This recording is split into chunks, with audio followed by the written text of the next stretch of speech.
1,000 years after the death of Christ, Ireland fights for its life against pagans from the north, Vikings. Outnumbered, the Irish put their faith in one man, a fanatical warrior destined to become a king, and then a legend.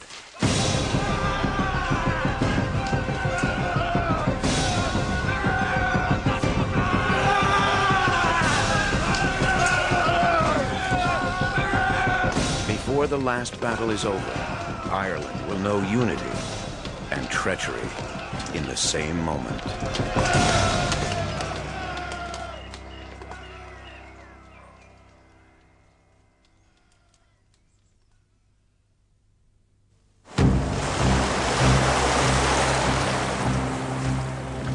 In the 10th century AD, as the chroniclers record, Christian Ireland is plagued by heathens from Scandinavia, the Vikings.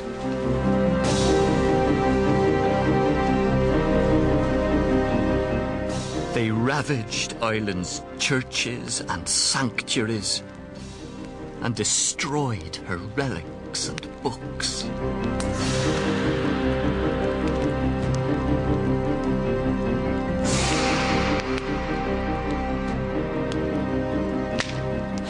Killed Ireland's kings and chieftains and champion warriors. They enslaved our women, taking them over the broad green sea.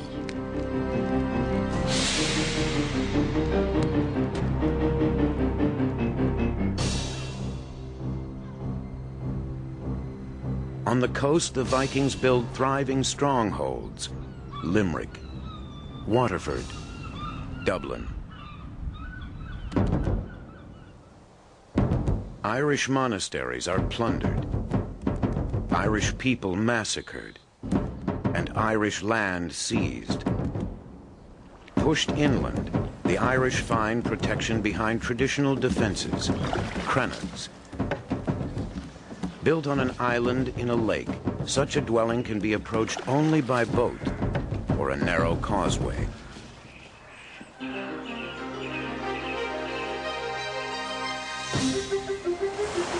Vikings are not the only enemy to guard against.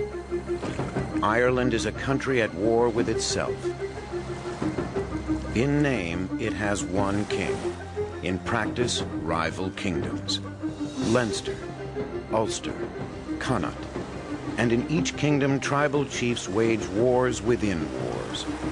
In the year 941, a child is born into one such warring tribe, the Dalcash of Munster. Though he's the son of a chief, Brian Boru seems destined for obscurity. The youngest of 12 brothers, he is unlikely to ever take his father's place as head of the tribe. Much to Brian's disappointment, he is sent off to school at the monastery of Inishfallen.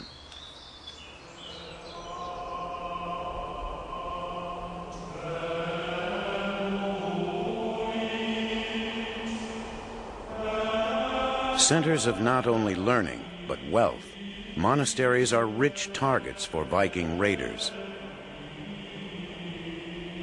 Yet the only way into these great towers is by ladder, 12 feet up.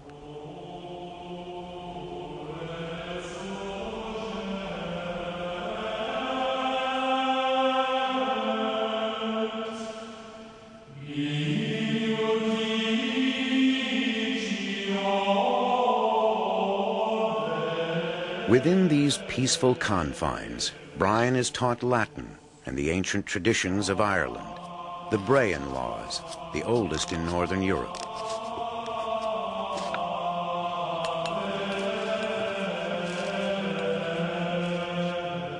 One day, perhaps, he will lead his people as an abbot or a bishop.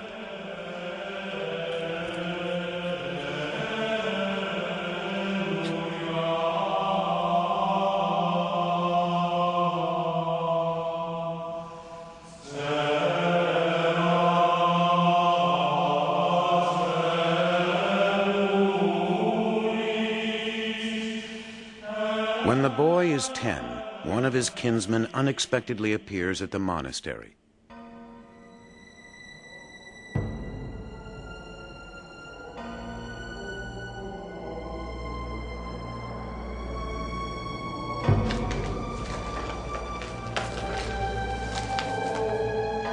He brings terrible news. In a battle against the Vikings of Limerick, Brian's father has been killed. The tragedy will change the boy's life and earn him a place in history.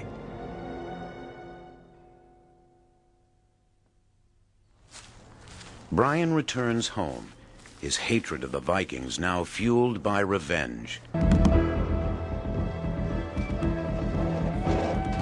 Safe within his family rath, a fort ringed by a ditch and palisade, Brian learns the skills the monks have neglected to teach him: how to fight. Veteran warriors train the boy for combat, with weapons and without, using the Irish arm lock. Brian's elder brothers may have more strength, but not more persistence.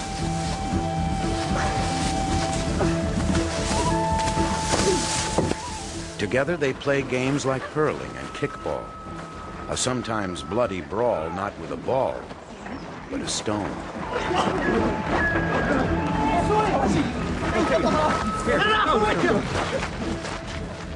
The real test of manhood, as tradition has it, is to kill a man. One of the wild men from the neighboring kingdom of Connacht.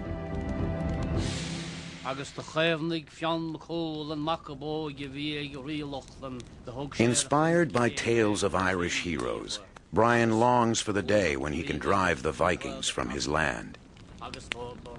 Instead, as he grows, Brian sees the tribes of Munster fall one after another to the Vikings of Limerick. Rather than suffer the same fate, Brian's brother, now chief of their tribe, decides to make peace with the Vikings. But Brian still seeks to avenge his father's death. At 21, he leads a small band of followers into the hills of Munster to carry on the fight alone.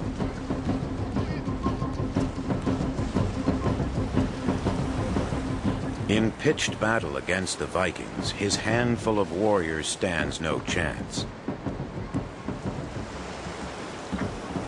Brian's men will rely on guerrilla tactics,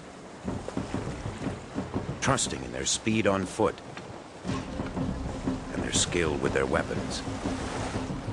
Their favorite is the tuacoa, or iron battle axe. So powerful is this weapon that a visitor to Ireland would later observe: the whole thigh of a soldier, though cased in well-tempered armour, hath been lopped off by a single blow of the axe.